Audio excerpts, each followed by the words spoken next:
এর আগে আমি আপনাদের সঙ্গে আলোচনা করেছি যে যখন শিশুরা মায়ের গর্ভে থাকে, অর্থাৎ মা যখন প্রেগনেন্ট থাকেন, তখন যদি তিনি নিজের সার্বিক পুষ্টির দিকে নজর দেন, তখনই কিন্তু শিশুর যে দাঁতের ডেভেলপমেন্ট হচ্ছে সেটার একটা হেল্প হয়, কারণ সেই সময় থেকেই কিন্তু দাঁতের ডেভেলপমেন্ট আরম্ভ হয়ে যায়। এবার যখন আপনার শিশু হয়ে গেল, জন্মে গেল, তার যখন সে একেবারে দুধ খাচ্ছে, আপনার দুধ পান করছে প্রথম 6 মাস, বা বটলের দুধ খাচ্ছে, তখন কিন্তু আমরা বলি যে তখনও কিন্তু পরিষ্কার রাখতে হবে। কিভাবে না, আঙুলে একটা পরিষ্কার কাপড় পেঁচিয়ে বা একটা গজ পেঁচিয়ে ভিজিয়ে তার মাকে বা তার কেয়ার গিভারকে হালকা করে মুখের ভেতরটা কিন্তু প্রত্যেকবার ফিডিংয়ের পর ভালো করে পরিষ্কার করে দিতে হবে। এরপরে অনেকের প্রশ্ন আসে যে 6 মাস বয়সের পর যখন সে আস্তে আস্তে সলিড খাচ্ছে তখন কি করব। সলিড বলতে তখন সেমি সলিড বা যে খাবারটা দেওয়া হয় বাচ্চাকে, তখনও কিন্তু আমরা ওই আঙুলে কাপড় পেঁচিয়ে ভিজিয়ে যে পদ্ধতিটা একটু আগে বললাম, যে 6 মাস অবধি যখন সে দুধ খাচ্ছে তখন যেটা করছে, সেইটাই কিন্তু সেই পদ্ধতিটা 1 বছর বয়স অবধি সেই পদ্ধতিটা অবলম্বন করা যাবে।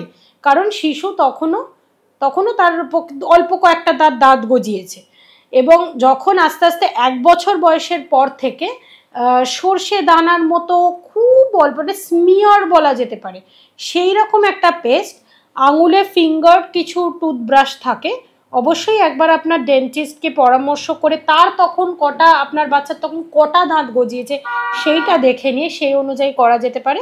তো আমরা বলি জাস্ট অল্প একটু এক ছিটে ফোঁটা দিয়ে আপনারা ব্রাশটা করিয়ে দিতে পারেন। 2 বছর বয়স থেকে যখন সে একটু একটু করে আস্তে আস্তে তার সেই রিফ্লেক্সটা আসছে, সে থুতু ফেলতে শিখছে, তখন মটরশুঁটি বা পি অ্যামাউন্টের পেস্ট আপনারা নেবেন। এগুলো অবশ্যই বাচ্চাদের টুথপেস্ট নিতে হবে। সেটার জন্য আপনি আপনার ডেন্টিস্টকে জিজ্ঞেস করে নেবেন যে আমরা এই পেস্টটা ব্যবহার করতে পারবো কিনা, তবেই সেটা করবেন। সেইটা দিয়ে তাকে ব্রাশ করতে হবে, অবশ্যই বাবা মায়ের গাইডেন্সে বা তার কেয়ার গিভারের গাইডেন্সে, যাতে সে থুতুটা ফেলতে পারে এবং মুখটা কুলকুচি করতে পারে। এইভাবে চলার পর যখন তার 4 থেকে 5 বছর বয়স হচ্ছে, বা মোটামুটি আমরা বলতে পারি 3.5 বছর, এই সময়টা থেকে আস্তে আস্তে মোটামুটি তারা শিখে যায় বা আস্তে আস্তে বুঝতে পারে তারা, তখন বাচ্চাদের উপযুক্ত আরেকটু বড় সাইজের, কিন্তু তার মাথাটা ছোটই হয়, কিডস টুথব্রাশ পাওয়া যায় বিভিন্ন ব্র্যান্ডের, এবং তার ব্রিসলগুলো সফট হয়, সেই দিয়ে কিডস টুথপেস্ট দিয়ে তাকে দাঁত মাজিয়ে দিতে হবে। অবশ্যই একটা রাতের যে টুথপেস্ট যেটা রাতের সময় যে ব্রাশটা করানো, সেটা বাবা মা বা কেয়ার গিভাররা তাদের গাইড করে করান, এবং আস্তে আস্তে ধীরে ধীরে বাচ্চাকে উৎসাহিত করুন যাতে সে নিজেও ব্রাশ করতে শিখতে পারে। একটা রাতের ব্রাশটা ধরুন গাইড করে দিলেন, সকালের ব্রাশটা তাকে নিজে নিজে করতে উৎসাহিত করলেন, সেটা আরেকটু বড় হওয়ার পর। নমস্কার।